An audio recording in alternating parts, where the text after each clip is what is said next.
الحمد للہ رب العالمین والصلاة والسلام علی رسولہ الکریم فاعوذ باللہ من الشیطان الرجیم بسم اللہ الرحمن الرحیم۔ سامعین السلام علیکم ورحمۃ اللہ وبرکاتہ۔ سیرت النبی کے پچھلے درس میں ہم نے دیکھا تھا کہ غزوہ احد کا حالات کیسے تھے، کیا ہو رہا تھا وہاں پر۔ کیا ہم نے دیکھا تھا غزوہ احد کا میدان میں مسلمانوں کو فتح نصیب ہو رہی تھی اور مشرکین بھاگ رہے تھے۔ جوش دلانے والی عورتیں، مرد، بڑے چھوٹے سب بھاگ رہے تھے، اپنا مال دولت، تلوار، تیر ان کے ہاتھ میں جو تھے وہ تمام پھینک کر وہ بھاگ رہے تھے۔ جو زرہ پہنتے نا لوہے کی، جو جنگ کے میدان میں پہنی جاتی ہے، اور خود کہتے ہیں وہ سر پر سے جو ٹوپی آتی ہے نا، چہرے کے اوپر سے لوہے کی کڑیاں اس میں ہوتی ہیں، تو وہ خود پہنے ہوئے تھے، کوئی ذرے پہنے ہوئے تھے، وہ سب نکال کر پھینک کر بھاگ رہے تھے میدان جنگ سے۔ اور اتنے میں کیا ہوا، مسلمانوں کی ایک غلطی نے، جو رسول اللہ صلی اللہ علیہ وسلم نے کہا تھا کہ وہ غار کے پاس سے نہ ہٹے، وہ لوگ ہٹے اور پھر سے وہاں سے مشرکین نے حملہ کر دیا تھا۔ جیسے ہی وہ لوگ حملہ کیے تو پچھلے درس میں نے آپ کو بتایا تھا نا کہ اب مسلمان چکی کے دونوں پارٹوں کے بیچ میں آ گئے۔ جیسے ایک طرف مشرکین ہے، دوسری طرف پہاڑ ہے، یعنی نہ ادھر جا سکتے ہیں نہ ادھر سے، پیچھے سے انہوں نے حملہ کر دیا۔ مشرکین پیچھے سے حملہ کیے اور ان کے حملے کو ابھی مسلمان دیکھ نہیں پائے تھے۔ وہ لوگ کیا کر رہے تھے، مال غنیمت لوٹ رہے تھے، مال غنیمت لے رہے تھے، جمع کر رہے تھے۔ جب وہ مال غنیمت جمع کر رہے تھے، مصروف تھے اسی میں، پیچھے سے جب مشرکین نے حملہ کر دیا تو اس وقت رسول اللہ صلی اللہ علیہ وسلم پیچھے تشریف فرما تھے اور آپ کے ساتھ صرف 7 انصار اور 2 مہاجرین تھے۔ تو آپ نے کیا کیا، پہاڑ کے پیچھے سے خالد بن ولید کے جو سواروں کو نمودار ہوتے ہوئے دیکھا تو نہایت بلند آواز سے پکارا، اللہ کے بندو میری طرف آؤ۔ جیسے ہی نبی صلی اللہ علیہ وسلم نے پکارا تو سب کو پتہ چلا کہ مشرکین حملہ کر دیے ہیں پیچھے سے، اور سب اویئر ہو گئے، لیکن ان کو آنے یعنی چونکہ اللہ کے رسول صلی اللہ علیہ وسلم پیچھے پہاڑ کی طرف تھے تو آپ نے زور سے پکارا مسلمانوں کو، کہا کہ اللہ کے بندو آؤ میری طرف آؤ۔ تو جب آپ صلی اللہ علیہ وسلم نے زور سے پکارا تو مسلمانوں سے پہلے یہ مشرکین کو آواز آ گئی۔ اس آواز کو مشرکین نے، جو مسلمانوں کی بنسبت آپ کے زیادہ قریب تھے، پہلے سن لیا، اور ان کے ایک دستے نے تیزی سے اس آواز کا رخ کیا اور رسول اللہ صلی اللہ علیہ وسلم پر تابڑتوڑ حملے شروع کر دیے۔ اللہ اکبر۔ ان کی کوشش تھی کہ مسلمانوں کے پہنچنے سے پہلے آپ کا کام تمام کر دیں۔ اس موقع پر آپ نے فرمایا، کون ہے جو ان کو ہم سے دفاع کرے اور اس کے لیے جنت ہے، یا یہ فرمایا کہ وہ جنت میں میرا رفیق ہوگا۔ اس پر ایک انصاری نے آگے بڑھ کر انہیں پیچھے دھکیلا اور لڑتے شہید ہو گئے۔ اس کے بعد اس جتھے کو، یعنی ایک گروپ تھا پورا وہ، تو پھر مشرکین نے پھر سے وہ حملہ کیا، اس گروپ نے پھر سے حملہ کیا، پھر وہ لوگ بالکل قریب آ گئے تھے کہ پھر آپ نے یہی فرمایا، پھر آپ کے ایک دوسرے صحابی، انصاری صحابی آگے بڑھے اور اتنا جوش سے آگے بڑھے کہ وہ جتھے کا جتھا پورا پیچھے ڈھکیلے گیا، اور پھر وہ بھی صحابی، انصاری صحابی لڑتے شہید ہو گئے۔ اس طرح ایک کے بعد دوسرے کے بعد تیسرے، چوتھے، یہاں تک کہ 7 انصاری صحابی بھی شہید ہو گئے ایک کے بعد ایک۔ اور یہاں کون بچے تھے اللہ کے رسول صلی اللہ علیہ وسلم کے ساتھ؟ صرف 2 صحابی تھے۔ جب 7 صحابی، انصاری صحابی گر گئے تو رسول اللہ صلی اللہ علیہ وسلم کے پاس کتنے صحابی تھے؟ صرف 2 قریشی مہاجر باقی بچے، ایک طلحہ بن عبید اللہ رضی اللہ عنہ اور دوسرے سعد بن ابی وقاص رضی اللہ عنہ۔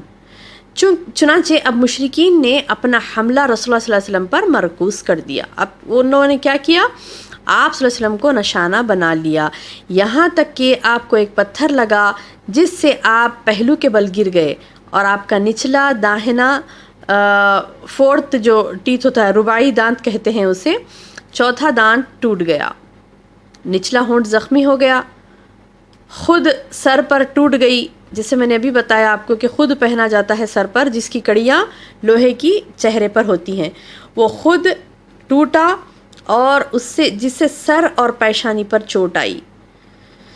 آنکھ سے نیچے کی ابھری ہوئی ہڈی پر بھی تلوار کی ضرب لگی، جس سے خود کی جو کڑیاں تھیں وہ آپ صلی اللہ علیہ وسلم کے گالے مبارک میں دھنس گئی۔ کندھے پر بھی تلوار کی ایک سخت مار لگی جس کا درد آپ کو تقریباً 1 مہینے تک اس کی تکلیف آپ کو محسوس ہوتی تھی۔ البتہ آپ صلی اللہ علیہ وسلم نے ڈبل زرہ پہن رکھی تھی، اس لیے وہ کٹ نہ سکی۔ یہ سب کچھ اس کے باوجود پیش آیا کہ دونوں قریشی جان پر کھیل کر آپ صلی اللہ علیہ وسلم کا دفاع کر رہے تھے۔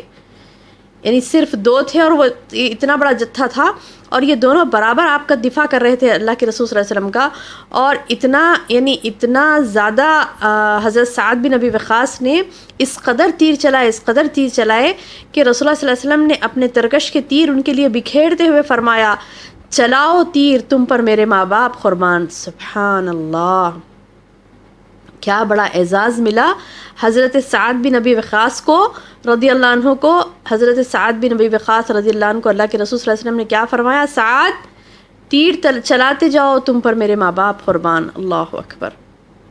اور حضرت دوسرے صحابی حضرت طلحہ بن عبید اللہ، انہوں نے تنہا پچھلے سب لوگوں کے برابر لڑائی کی، یہاں تک کہ انہیں 35 یا 40 زخم آئے، اور اپنے ہاتھ پر تیر تلوار یعنی اتنا آپ صلی اللہ علیہ وسلم کے اوپر ہونے والے حملوں کو روک رہے تھے، حتیٰ کہ انہوں نے اپنی انگلیاں تک یعنی انگلیوں سے اپنے ہاتھوں سے تیروں اور تلواروں کو روک رہے تھے، اور نبی صلی اللہ علیہ وسلم کو بچانے کی کوشش کر رہے تھے، جس سے ان کی انگلیاں زخمی ہو کر شل ہو گئیں۔ جب ان کی انگلیاں زخمی ہو گئیں اور زخمی نہ صرف زخمی بلکہ شل ہو گئیں تو ان کے منہ سے حس کی آواز نکلی، تو پھر جس پر نبی صلی اللہ علیہ وسلم نے فرمایا، اے طلحہ اگر تم بسم اللہ کہتے تو تمہیں فرشتے اٹھا لیتے اور لوگ دیکھتے رہتے۔ اللہ اکبر۔ اس مشکل ترین گھڑی میں بہنوں، اللہ سبحانہ و تعالیٰ نے حضرت جبریل علیہ السلام اور حضرت میکائیل علیہ السلام کو اتارا، اور آپ کی طرف سے سخت لڑائی کی ان دونوں فرشتوں نے۔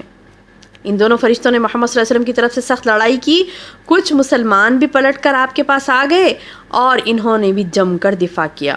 سب سے پہلے پلٹ کر آنے والے لوگوں میں کون تھے؟ ابو بکر صدیق رضی اللہ عنہ تھے، اور ان کے ساتھ ابو عبیدہ بن جراح بھی تھے۔ ابو بکر صدیق رضی اللہ عنہ نے چاہا کہ آگے بڑھ کر رسول اللہ صلی اللہ علیہ وسلم کے چہرے سے خود کی کڑی نکالیں، لیکن ابو عبیدہ نے اصرار کیا کہ میں نکالوں گا، کیونکہ وہ خود کی کڑی جو گالے مبارک میں دھس گئی تھی، اللہ کے رسول صلی اللہ علیہ وسلم کے آنکھ کے نیچے والی ہڈی کے پاس جو 2 خود کی کڑیاں گھس گئی تھیں، تو اس کڑی کو نکالنے کے لیے حضرت ابو عبیدہ رضی اللہ عنہ نے اصرار کیا، اور آپ نے اپنے دانت سے اس کڑی کو نکالا۔ تو جیسے ہی ایک کڑی آپ نے دانت سے نکالی تو ان کا اگلا دانت گر گیا۔ اس کے بعد انہوں نے دوسری کڑی نکالی تو دوسرا دانت بھی گر گیا۔ اس کے بعد لوگ آگے بڑھ کر طلحہ بن عبید اللہ رضی اللہ عنہ کو سنبھالا، وہ زخمی تھے۔ کون دونوں آگے بڑھے؟ ابو بکر صدیق رضی اللہ عنہ اور ابو عبیدہ رضی اللہ عنہ آگے بڑھ کر طلحہ بن عبید اللہ کو سنبھالا۔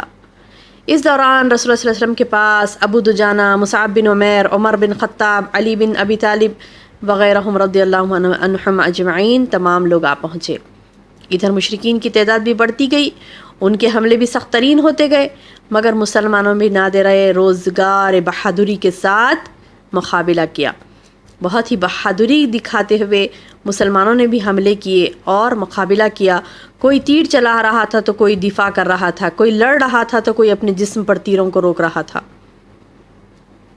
جھنڈا حضرت مصعب بن عمیر کے ہاتھ میں تھا، اور سبحان اللہ مصعب کی شہادت کیسے ہوئی دیکھیے کہ مصعب کی شہادت تو تاریخ کی مشہور شہادت ہے، جیسے حضرت حمزہ رضی اللہ عنہ کی شہادت ہوئی تھی، ویسے ہی مصعب رضی اللہ عنہ کی شہادت بھی ایک تاریخ کی یعنی سنہرے الفاظ سے لکھے گئے یہ الفاظ کہ سبحان اللہ کیا ہوا کہ جب مصعب بن عمیر کے ہاتھ میں جھنڈا تھا، مشرکین نے کیا کیا کہ ان کے داہنے ہاتھ پر اس زور سے تلوار ماری کہ ہاتھ کٹ گیا۔ تو انہوں نے کیا کیا؟ اپنے ہاتھ کی پرواہ نہیں کرتے ہوئے اس جھنڈے کو فوری دوسرے ہاتھ میں بائیں ہاتھ میں پکڑ لیا۔